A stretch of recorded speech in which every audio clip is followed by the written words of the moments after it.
Le faux dilemme peut être très trompeur. Cet argument consiste à réduire abusivement le problème à seulement 2 choix pour forcer une conclusion. Cette technique est très efficace et peut être utilisée avec beaucoup d'aplomb pour gagner un argument. Par exemple, soit t'as le bac, soit tu n'auras aucune chance dans la vie. Cet argument est fallacieux quand il réduit un problème complexe à 2 options simplistes, ce qui détourne l'attention des gens des autres options possibles. Ça force donc les 2 options comme étant les seules possibles et une des options est souvent mise en avant par rapport à la deuxième. On peut citer une des nombreuses perles de George W. Bush. Every nation in every region now has a decision to make. Either you are with us or you are with the terrorists. Bah écoute, je sais pas, la Bush, mais ça me parle pas. Je me sens ni proche de tes idées, ni des idées de ceux que t'appelles terroristes. Je propose qu'on crée un 3e groupe qu'on va appeler le groupe des gens qui pensent ce qu'ils veulent et qui t'en mettent... Mais exactement, oui. Ce type de raisonnement est fallacieux car il se peut très bien que les choix proposés soient tous les 2 faux, ou tous les 2 vrais. On ne peut pas déduire que l'un est vrai parce que l'autre est faux. Et puis, il pourrait y avoir d'autres possibilités qui n'ont pas été considérées. Par contre, il existe des vrais dilemmes. Par exemple, soit cette molécule a un effet sur ce symptôme, soit elle n'en a pas. Soit vous êtes pour la loi travail, soit vous êtes contre. Donc il faut noter que ce n'est pas parce qu'il y a dilemme que quelqu'un s'intéresse à ce que vous en pensez. Un dernier exemple un petit peu plus subtil, ou vous êtes pour la guerre contre le terrorisme, ou vous êtes contre.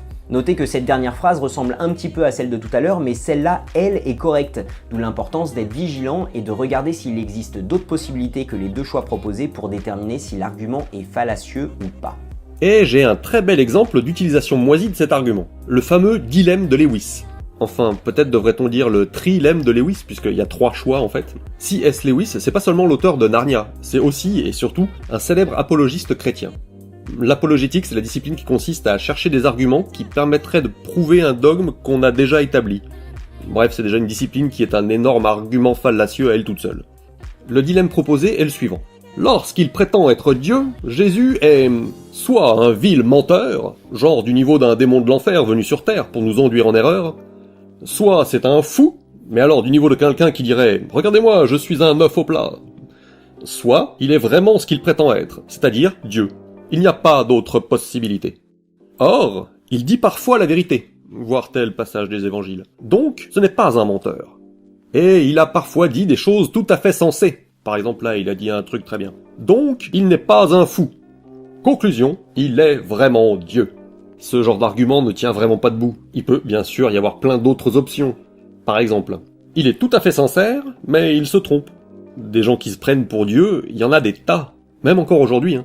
Mais vraiment des tas. Alors, à l'époque... Ou encore, c'est un mythe. C'est une option qui est sérieusement envisagée par les spécialistes. Il faut l'ajouter. Bref, là où c'est fallacieux, c'est d'essayer de nous cacher les autres alternatives, pour forcer notre choix parmi seulement une petite liste établie pour nous.